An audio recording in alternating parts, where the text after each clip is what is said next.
All right, new day, Brother Anthony. What you want to talk about?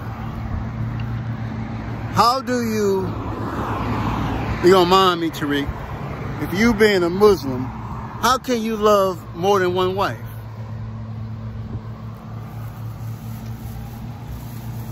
Well, it's impossible to do it on your own. You know, you may think that you can handle 3 or 4 women. It's impossible. It's impossible. You have to have the blessing of God to take care of more than one wife. Even one wife, you need a blessing of God. Brother Anthony.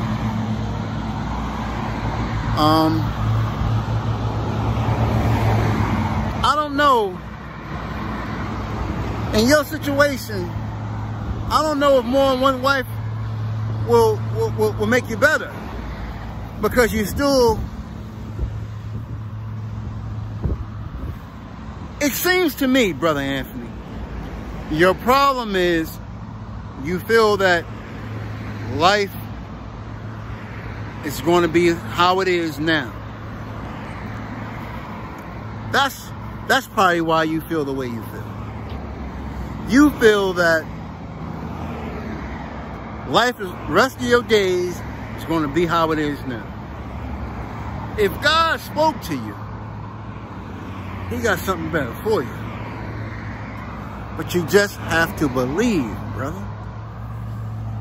Faith, it's not easy. Faith in some areas is easy, in other areas it's hard. But you're going to have to just believe, trust in Him, and just allow Him to be God. Okay? You got to allow Him to be God. It's hard. I'm telling you, it's hard. It's hard because you have problems. You have doubt. You have worldly issues. You have a lot of things going on in life. And it's hard. And it's hard. You hear me? It's hard. Ain't nothing about life is easy, man. Life doesn't come with a book. Someone can write an autobiography. And that doesn't mean that autobiography is the blueprint of living. Because your life can make a totally different turn. You understand? It doesn't come with a blueprint. You're going to have to just fall back and allow God to be God. Fall back. It's like you fighting because you're not in control. You can never control what you went through. You can't control it. You can't fix it. And that's where you at right now. You upset that you can't fix it. You know, I guess you back on a construction site and you are you're excavating a parking lot. Yeah, you can do that. But you can't excavate life. You can't. You can't. Let God run the heavy equipment. Let God do the clearing.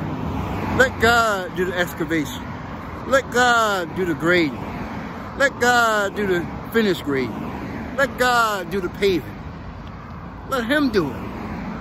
Let Him make your life beautiful. Okay? Get out of the driver's seat. Get out the driver's seat. Get out of that Honda Accord. Remember that story you told me about? Get out of that Honda Accord, man. Get out of it. Stop thinking about what you can do. Get out of that car. Get into a car, get into a Rolls Royce, get into a Mercedes, get into a Bentley. Something that you can't work for and buy new. Get into that. Get into a Lamborghini. Get into a Ferrari. You understand what I'm saying? Okay, now, go to work at McDonald's and say, I'm going to buy a Ferrari. It's not possible.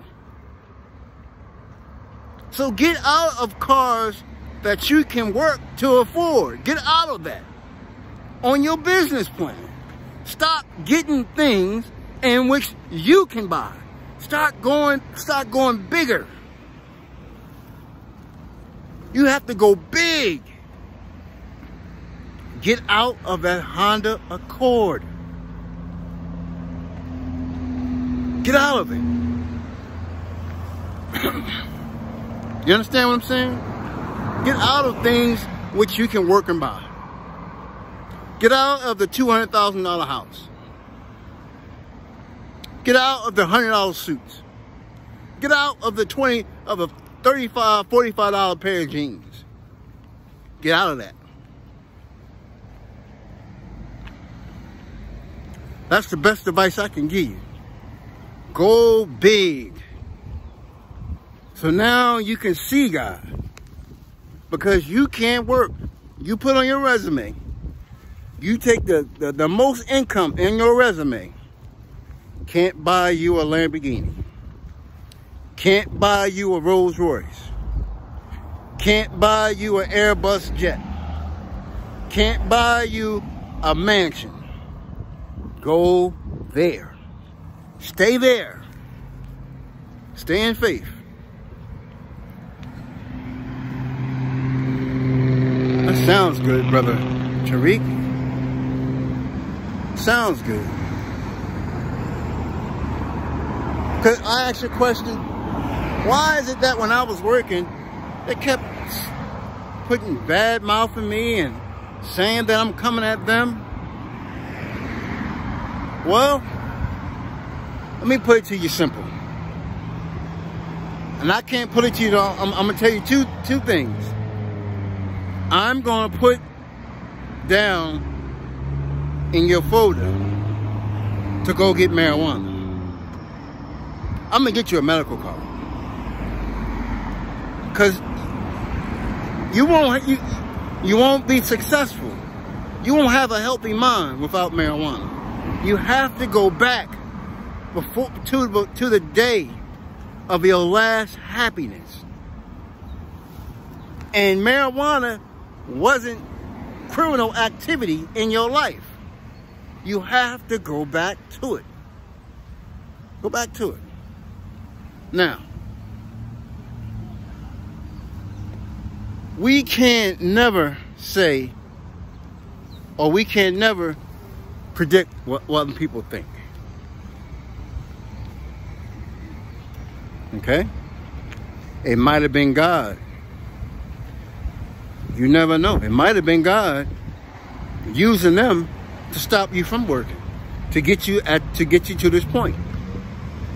It may have been God. So you need to be thankful for all things. And stop looking at people coming at you.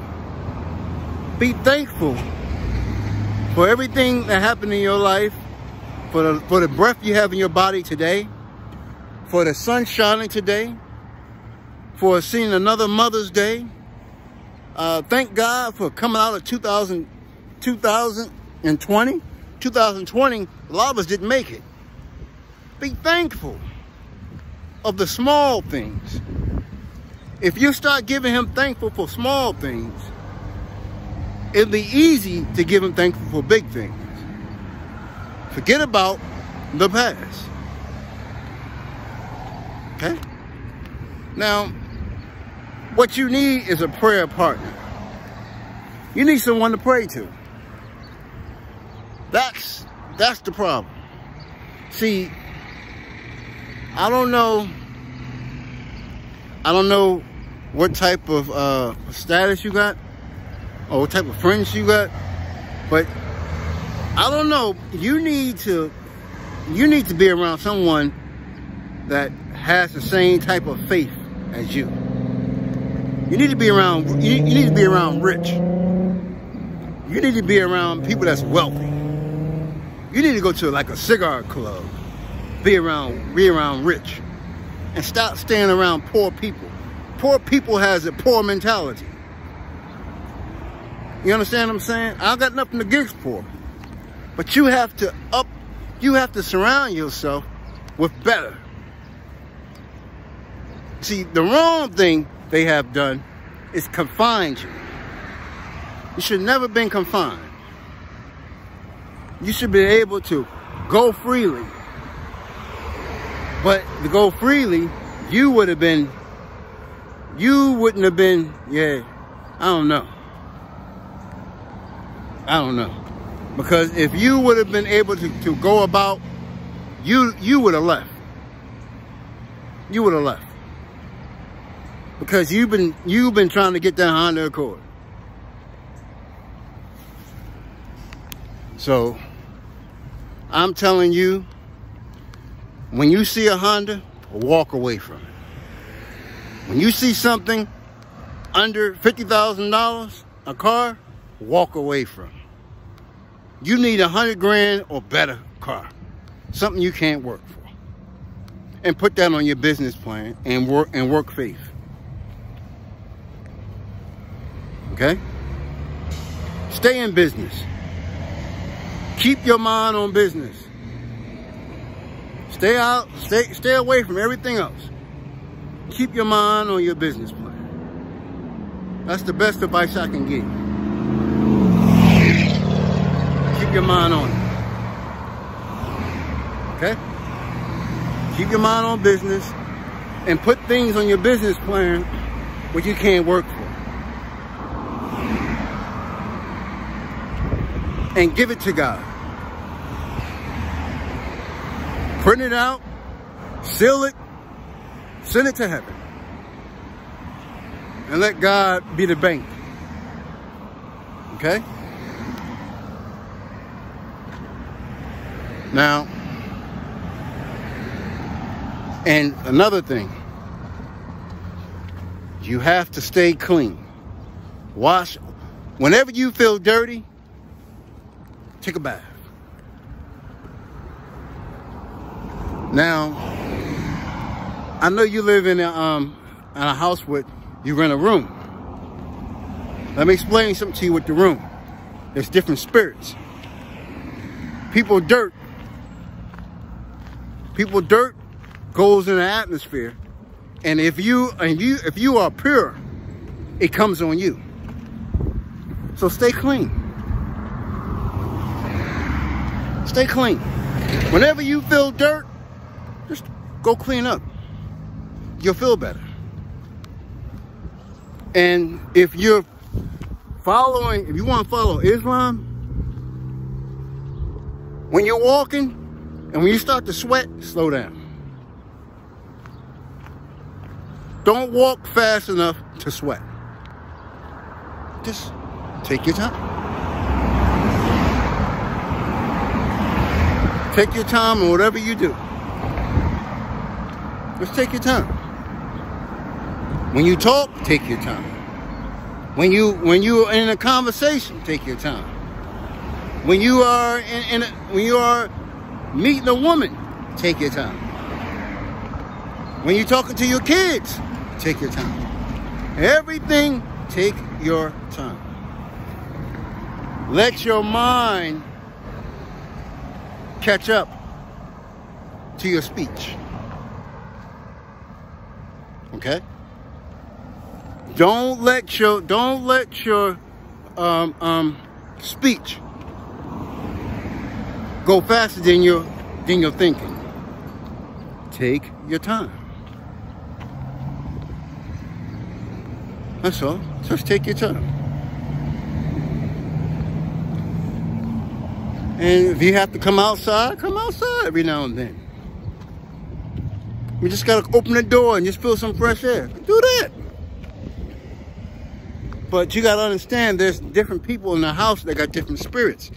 And their trash comes onto the pure. So how you have to do that? You have to stay clean. Stay clean. Because once they whatever they do, it could be sex, whatever they doing, it's spirits and germs. It flows in the air. And it goes to the purest person. So when that dude comes on you, just go clean up. Wash your body. So now it's gone. Or you pray and ask for cleanness of spirit. Ask for your spirit to be clean. You understand what I'm saying? Ask your spirit to be clean. But until God blesses you into a wealth, just stay clean. Just stay clean. You know, the devil knows that you're pure. So he tried to give his dirt to you. You understand? He tried to get his dirt to you. But if you stay clean, his dirt can't stick on you. Stay clean. All right? And enjoy life. And just enjoy life. All right? So, you know, we walking and we're having a good time. Now you can identify a healthy relationship. You can identify spirits. Maybe tomorrow when did you wash clothes yet? No, brother Tariq. Okay, I'm gonna wash clothes tomorrow. You come with me tomorrow. We'll wash clothes together. And we'll talk. All right? And I'm gonna try to get you on the right path, Brother Anthony. I'm gonna try. But you just have to, take your time and stay clean. Wash your hands. Most of all, you gotta wash your brain. How you wash your brain is praying. That's how you wash your brain. Because when there's like bad weather, clouds, that's part of the devil. He comes on holiness. You understand? So, I'm trying to help you. You have to wash your brain. You wash your brain by praying. You gotta wash your body and you gotta wash your brain. Daily. Sometimes more than once. Because your brain, if your brain is confused, your day is confused. We all have good days and bad days. But our bad days, we have to wash our brain. We have to wash our thoughts. Okay? I'm your peer support. You can call me anytime. You can dump it off. Believe it or not, I gotta dump this stuff off that you give me. I gotta take it to my psychiatrist. Because what you dump on me affects me.